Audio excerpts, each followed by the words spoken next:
Olá! Esta videoaula apresenta a terceira parte da série sobre equilíbrio eletroquímico. Nós vamos falar sobre o efeito do pH sobre o potencial.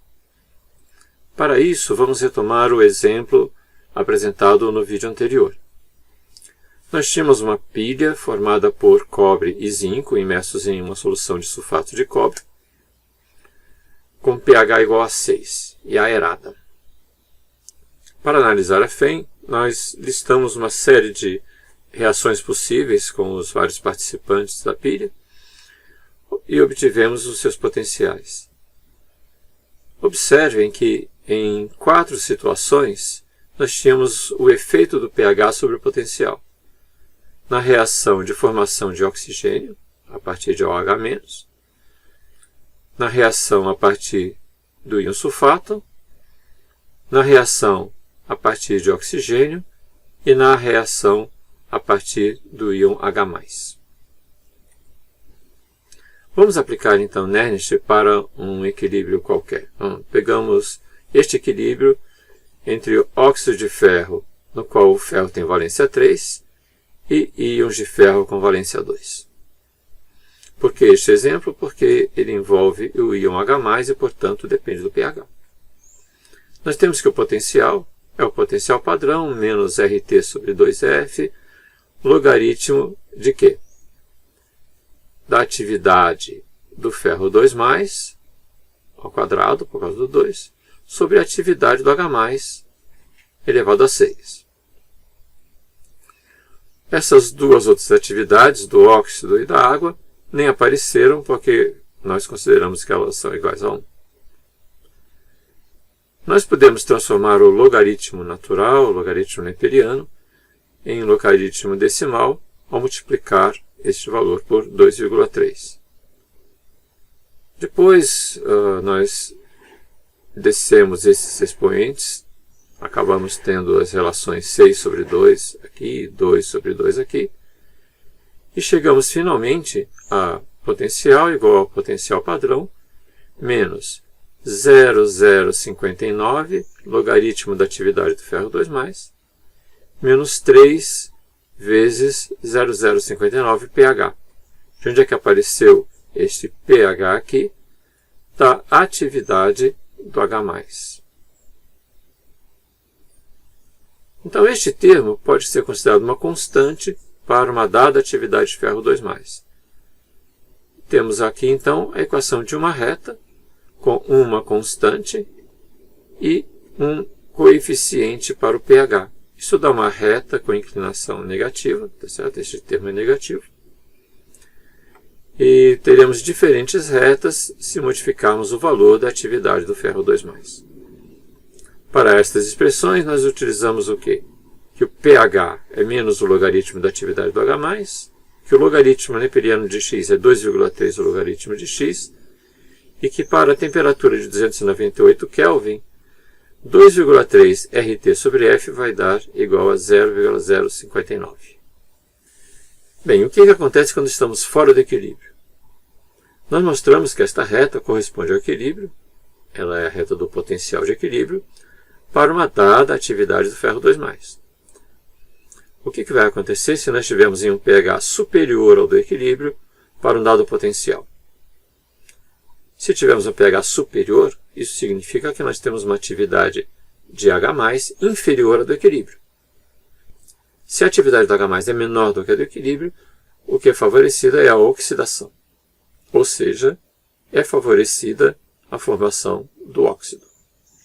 Vamos avaliar agora o que acontece quando temos um potencial superior ao de equilíbrio, para um dado pH. Se o potencial for superior ao do equilíbrio, isso significa que a atividade do elétron é menor do que a do equilíbrio. Aí, novamente, é favorecida a reação para a esquerda, ou seja, é favorecida a formação do óxido Fe2O3.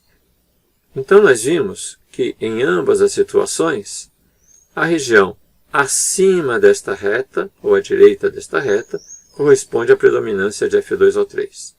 E o outro lado da reta corresponde à predominância de ferro 2+. Aí fica a questão, vamos dizer que a gente esteja na região de predominância de Fe2O3. Isso significa que não temos ferro 2+, na solução que está em equilíbrio? Nós podemos sim ter íons ferro 2+, mas a quantidade será pequena. Ela será menor do que o valor adotado para se traçar a reta. Vamos mostrar isso. Temos aqui a equação do equilíbrio. Nós podemos separar o logaritmo da atividade. O que vai dar? Vai dar uma constante e aqui 0,059 pH. Então, isto corresponde a uma reta decrescente. Para o logaritmo da atividade do ferro 2+, igual a 0, por exemplo, nós temos esse valor. Quando saltamos para -2, temos esse, etc.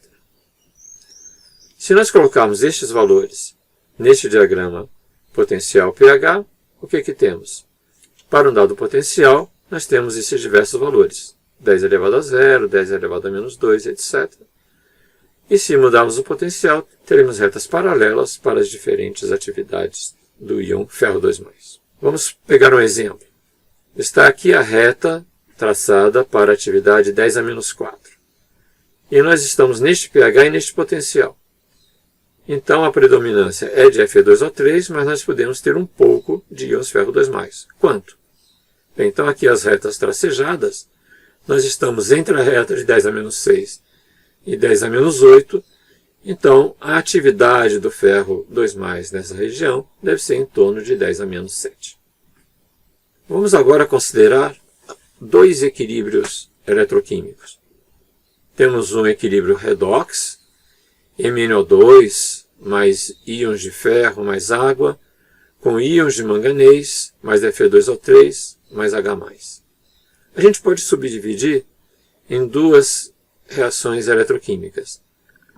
O MnO2 transformando-se em Mn2+, para isso ele recebe 2 elétrons, e o ferro 2+ transformando-se em Fe2O3, para isso liberando 2 elétrons. Teremos duas retas. A reta do manganês aqui em cima, a reta do ferro aqui embaixo. O que acontece acima da reta do ferro? É favorecida a formação de Fe2O3. Abaixo é favorecida a formação do íon. Em relação à reta do manganês, acontece a mesma coisa.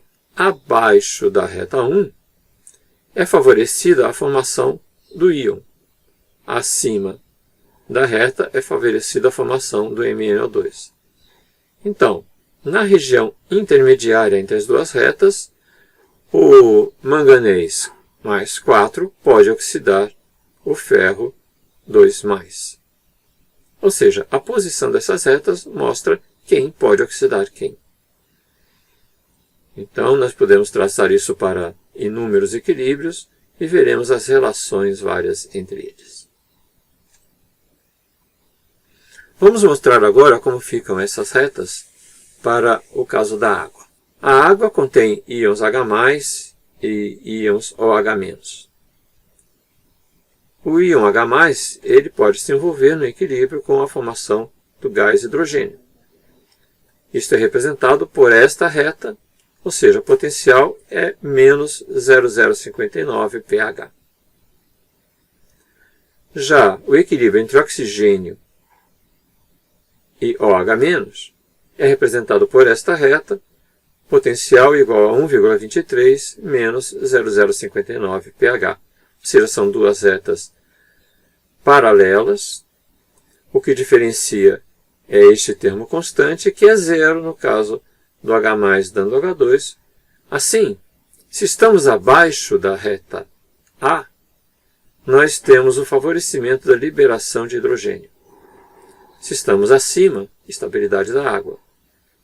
Entretanto, se elevarmos ainda mais o potencial, passamos para a região de liberação de oxigênio a partir do OH-. Então, a região intermediária é a região de estabilidade da água.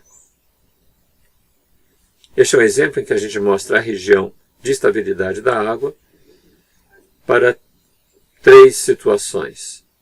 A primeira situação é a água de chuva, que é ácida, tem um pH baixo. As situações 2 e 3 correspondem a águas superficiais e águas profundas. Ambas têm um pH mais elevado, mas no caso da água superficial, o potencial é mais elevado porque elas estão em contato com a atmosfera.